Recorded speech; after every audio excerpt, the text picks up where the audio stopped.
They say you never really know people until tragedy strikes. I learned this truth the hard way, flat on my back in a hospital bed, listening to my in-laws plot to cut off my medical care. The insurance policy is obviously fraudulent. Margaret Whitney's voice drifted through my partially open door. Emily must have forged Robert's signature after the accident. She always was crafty about money. I wanted to scream, to defend myself, but the ventilator tube made speech impossible. 3 weeks after the car accident that left me temporarily paralyzed, I could only lie there, trapped in an unresponsive body, as my husband's family tried to destroy me. The irony was bitter. Robert and I had gotten that life insurance policy together 5 years ago, right after our wedding. Just in case, he'd said, always the practical one. We need to protect each other. Now Robert was dead, killed instantly in the same accident that shattered my spine, and his family was trying to deny me the protection he'd insisted on. The policy pays out $5 million, William Whitney, my father-in-law, responded. That's Whitney family money. It should go to the foundation, not some gold digger who married into the family. Gold digger. I almost laughed, but it would have triggered the ventilator alarm. They'd conveniently forgotten that I was a successful neurosurgeon before marrying Robert, that I'd insisted on a prenup to protect my own assets. Dr. Anderson says she might recover partial mobility, Margaret continued. Imagine the drain on family resources, the rehabilitation costs alone. Not our problem, William dismissed. Once we prove the insurance policy is fake, she'll have to rely on her own means.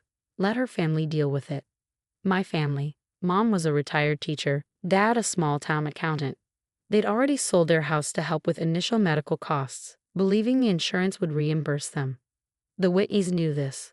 They'd watched my parents make the sacrifice, probably smirking behind their designer masks about the futility of it all. But what they didn't know, what they couldn't know, was that I wasn't as helpless as I appeared. The accident had taken my mobility, not my mind, and in the long hours lying here, forced to listen to their schemes, I'd been planning. They didn't know about the video Robert and I had made the day we signed the insurance papers. A silly thing at the time, we'd been playing with his new phone, recording random moments of our life together. For posterity, he joked, filming us both signing the documents, so our grandkids can see how boring adulting is. That video was still in our shared cloud storage, along with 5 years of other evidence of our life together, including emails discussing the policy, bank records showing premium payments, even photos from the insurance agent's office. They also didn't know that while I couldn't speak, I could communicate. My night nurse, Maria Garcia, had realized I was conscious and aware 3 days ago. She taught me to blink, once for yes, twice for no, a simple code that had become my lifeline. Mrs. Whitney, she'd asked one night, checking my vitals. Do you understand what's happening? Blink. Do you want me to help you? Blink. Are they lying about the insurance? Blink. Maria had become my secret ally, sneaking in her phone so I could blink out messages to my best friend, Claire Matthews, a medical malpractice attorney who'd fought the Whitneys before. The Whitneys thought they were being clever, visiting during regular staff changes when Maria wasn't around. They didn't realize every word they spoke was being recorded on the phone hidden under my pillow. Your parents called again. Margaret's voice pulled me back to the present. So persistent, asking about the insurance payout, as if we'd let them take advantage. Take advantage? My parents, who'd mortgaged their future to save my life while the Whitneys plotted to cut off my care. I felt the familiar rage build, but forced myself to remain calm. The monitors would betray any spike in my vital signs. I've spoken to Harrison, William said smugly. He's prepared to testify that Robert never signed any such policy. As his personal accountant for 20 years, his word carries weight. Of course Harrison would lie for them. The Whitneys probably own him, just like they own half the town's elite. But they didn't own Maria, who was silently recording every word while pretending to check equipment in the corner. They didn't own Claire, who was already building a case that would destroy their carefully constructed facade. And they certainly didn't own me. I lay there, letting them plot, letting them think they were in control. They had no idea that their own words would be their undoing. Later that night, Maria helped me communicate with Claire through blinks and a letterboard. Check Roby Ortiz LAPTOP, I spelled out slowly. Hidden FOLDR. More pair off. Got it, Claire replied via speakerphone. The insurance company's already investigating the Whitney's claim of fraud. These recordings will help. And Emily, there's something else you should know. I blinked my acknowledgement. Robert left a letter with my office. Said to open it if anything happened to him. He knew his family might try something like this. My eyes filled with tears. Even after death, Robert was protecting me. He documented everything, Claire continued. Years of their financial manipulation, threats against previous partners, suspicious accidents involving people who opposed them. He built a case, just in case. Just in case they tried to destroy someone he loved. Oh, Robert. Even in our happiest moments, he'd known what his family was capable of. The next few days were a careful dance of preparation. While the Whitneys pushed their fraud narrative, Claire gathered evidence. Maria recorded their conversations. My doctors documented my awareness and decision-making capacity. William and Margaret grew bolder, threatening to have me transferred to a more suitable facility. A nice way of saying a place where I'd receive minimal care. They didn't realize I could hear their whispered conversations about care withdrawal and natural progression. They didn't know that every threatening word, every manipulative move, was being documented.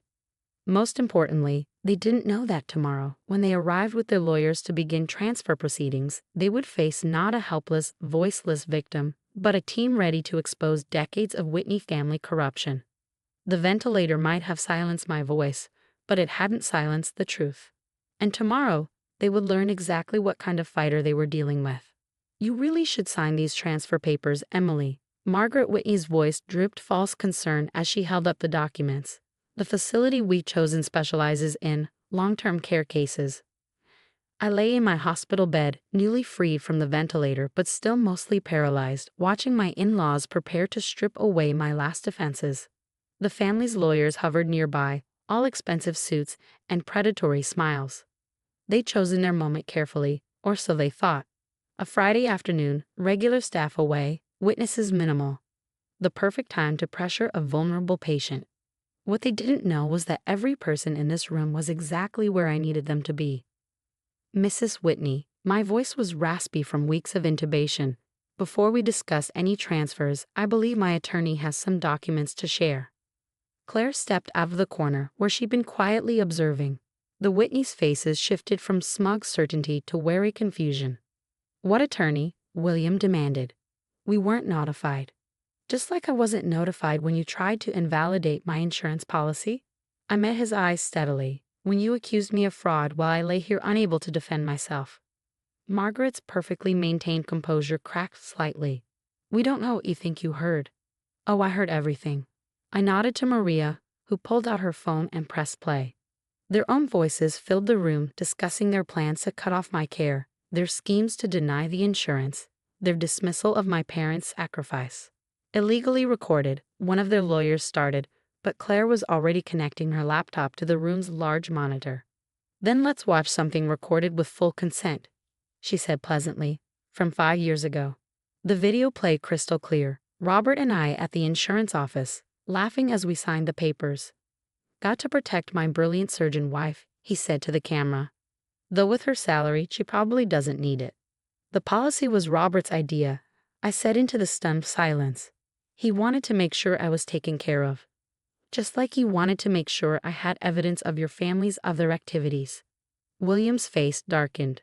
What are you talking about? Claire opened Robert's letter on the screen. Your son was thorough, Mr. Whitney. He documented everything. The threatened partners, the suspicious accidents, the financial manipulation. He knew exactly what you were capable of. You're bluffing. Margaret's voice shook slightly. Actually, Dr. Anderson stepped into the room. We have quite a comprehensive record, including your recent discussions about withdrawing care and forcing transfers against medical advice.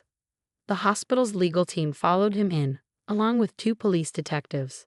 Insurance fraud is a serious crime, one detective noted. So it was conspiracy to deny medical care.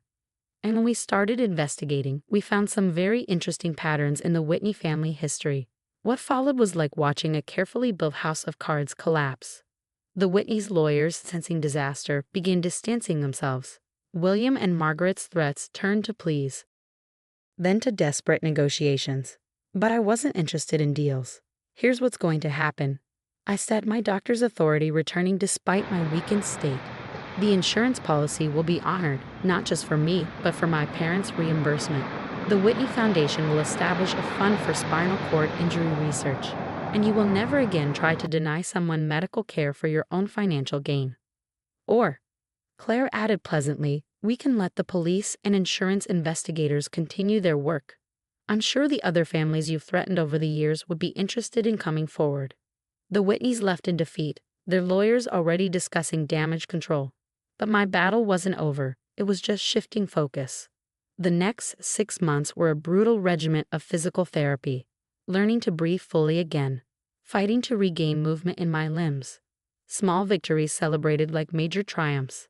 My parents moved into our house, my house now, to help with my recovery. The insurance money meant they could retire properly, focus on being supportive rather than worried about finances. Maria stayed on as my private nurse, her recorded evidence earning her a substantial whistleblower reward from the insurance company's fraud investigation. Claire's exposure of the Whitney family's practices led to more victims coming forward. The foundation's corrupt practices were revealed, leading to a complete restructuring under independent oversight. Through it all, I kept pushing forward. The prognosis had been uncertain, but I was determined to beat it. 1 year after the accident, I stood again for the first time. Shaky, supported by parallel bars, but standing. 2 years out, I walked into my first post-accident surgery. Not to operate, I wasn't ready for that level of fine motor control, but to consult. My colleagues welcomed me back with respect rather than pity. Dr. Whitney, my resident asked during rounds, should we use your research protocol for this spinal case? Dr. Carter, I corrected, having reclaimed my maiden name. And yes, but with a modification I developed during my own recovery. I turned my experience into expertise, publishing papers on spinal cord injury treatment from a uniquely informed perspective. The Whitney Foundation's mandatory research funding had actually advanced the field significantly. 3 years after the accident that was meant to break me, I stood at a podium, delivering the keynote address at a neurosurgery conference. Medical catastrophes show us who people really are, I told the audience, both the victims and those around them.